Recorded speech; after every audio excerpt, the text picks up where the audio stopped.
Aller à la rencontre de son enfant intérieur, c'est génial parce que ça nous permet d'élargir notre palette d'émotions et découvrir peut-être avec plus de saveur tout ce qu'il y a dans l'anodin du quotidien.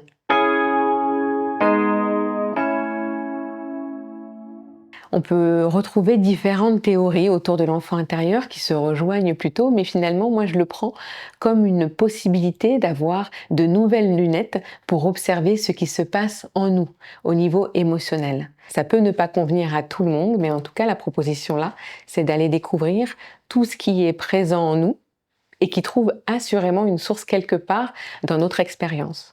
Découvrir ce qui se passe à l'intérieur de moi par le concept de l'enfant intérieur, ça me permet d'aller reconnaître ce qui sort d'une façon très spontanée, avec l'esprit neuf du débutant, avec cet esprit qu'avait l'enfant quand il a fait ses premières expériences, ses premières expérimentations émotionnelles. En grandissant, en tant qu'adulte, parfois, mon expérience, la récurrence et puis finalement les différents événements de ma vie m'ont conduit à amener un aspect très réducteur de cette exploration émotionnelle. Aller à la découverte de son enfant intérieur, c'est identifier la pluralité de toutes ses facettes et pouvoir nous le réoffrir ici et maintenant dans mon quotidien d'adulte.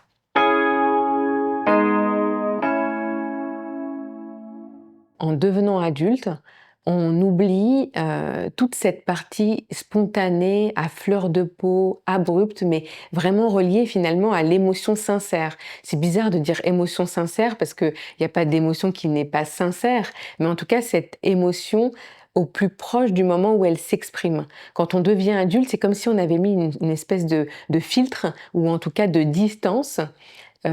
Et dans cette distance, malheureusement, on y trouve tout ce qu'on nous a laissé croire de ce qu'il fallait mettre sur l'émotion, de ce qui, comme presque, je dis souvent, un chapeau qu'on a mis sur ce qui voudrait s'étendre d'une façon très naturelle et spontanée. Et nous, avec notre éducation, probablement, avec les différentes expériences qu'on a pu avoir, les différentes croyances, les schémas qu'on a construits, finalement, on vient empêcher cette émotion de se libérer librement. Rencontrer son enfant intérieur, c'est donner du sens à ce chapeau. C'est lui permettre d'avoir une place utile, mais pas restrictive. C'est finalement nous offrir la possibilité de nous regarder, comme de faire un pas de côté et de mettre du sens à ce qui est utile, certes, sans pour autant renier notre spontanéité et peut-être nos élans qu'on va, par raison, couper à certains moments, mais en conscience et avec la réassurance à notre enfant intérieur que ça a des raisons d'être présent. Par exemple, une spontanéité très vive ou alors une colère très très forte, peut-être juste de ressentir qu'à ce moment-là, on aurait eu envie de s'exprimer de cette manière-là et mettre du sens au fait que le chapeau, il vient permettre à ce que la relation se passe de façon harmonieuse et non infantile. Ce chapeau, il est aussi composé de toutes ces règles, ces normes sociales qui nous permettent de vivre ensemble et qui nous permettent de cohabiter et d'avancer avec des codes communs qui régissent le monde dans lequel nous vivons. Parfois, on a l'impression que l'enfant, et c'est le cas, il est multipotentiel. Il est créateur, il a plein d'idées, il développe son imaginaire, il s'autorise à aller dans tous les sens. Ce qui se passe au niveau du cerveau, on le voit par l'élagage synaptique, c'est qu'en grandissant, l'adulte devient expert. Et il devient expert de ce qu'il a le plus expérimenté. Toute cette partie de créativité, d'imagination, ça va dépendre de l'environnement dans lequel l'enfant baigne. Si on lui a permis de l'étendre, de la satisfaire, de la libérer, il va devenir un adulte qui est complètement à l'aise avec cette créativité. S'il a baigné, à contrario, dans un environnement où on l'a emmené à prendre certaines autoroutes vers d'autres directions pour aller sur des spécificités peut-être un peu plus pragmatiques, il va s'éloigner de sa créativité et comme il n'aura pas entraîné ce chemin-là, il va penser qu'il ne l'a plus en lui. Pour reconnaître son enfant intérieur, il faut avoir cette envie d'aller à sa rencontre et en fait, ce que je propose, c'est de reconnaître déjà la pluralité de cet enfant intérieur. Et ça, c'est pas toujours évident parce que bien souvent, En tant qu'adulte, on s'est collé des étiquettes qui correspondent soit à l'image que l'on a de l'enfant qu'on était, soit à l'image que l'on nous a collée et qu'on nous répète encore maintenant quand on est adulte.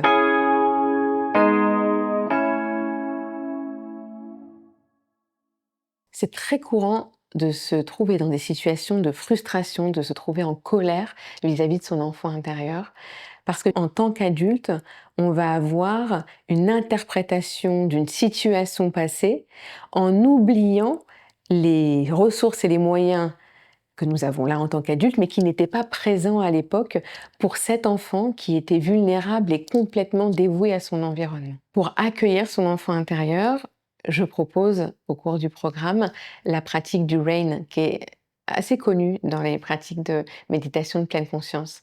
Donc, c'est un parcours un peu méthodique, en tout cas, qui s'inscrit dans cet acronyme en 4 lettres. Et donc, le R pour reconnaître, reconnaître ce qui est présent. Le A pour accepter, donc c'est vraiment cette étape qui parle de l'accueil. I pour investiguer, investiguer un peu comme le scientifique qui recherche, qui cherche à comprendre, sans trop non plus aller en profondeur, mais en tout cas à s'accorder que ça doit être là pour une raison. Et le N pour non-identification. Très important, c'est comme le pas de côté qu'on s'accorde de faire pour se rappeler que nous ne sommes pas nos émotions et que finalement nous avons la possibilité de les regarder sans pour autant avoir un jugement de valeur sur ce qui vient s'exprimer spontanément. Un exemple de situation où on pourrait appliquer le RAIN, c'est par exemple je suis avec mon employeur dans un rendez-vous professionnel et j'apprends que mes congés sont refusés. Probablement que je vais avoir une grande frustration, d'autant que je m'étais projetée, que peut-être que j'étais assurée que ça allait être accepté. Et là, je vais ressentir de la colère très forte. Ce qui va être vraiment utile, c'est d'aller identifier, donc de reconnaître cette colère, de l'accepter, tout ça avec ce travail intérieur, avec moi, d'inspecter, d'investiguer en fait d'où ça pourrait venir. Donc oui, ça vient parce que peut-être que je me suis projetée un peu trop tôt sans avoir la réponse. Peut-être ça vient du fait que je me sens fatiguée et que j'ai besoin de me reposer. Voilà toutes les raisons qui sont absolument à légitimer et en fait de laisser une place, ça permet de légitimer toutes ces raisons-là.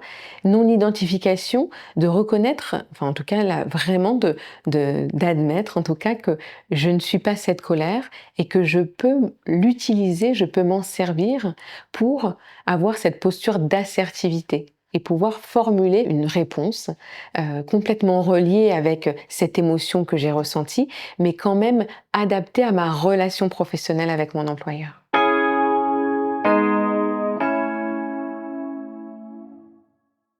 Donc les 11 séances du programme sont divisées en 3 parties.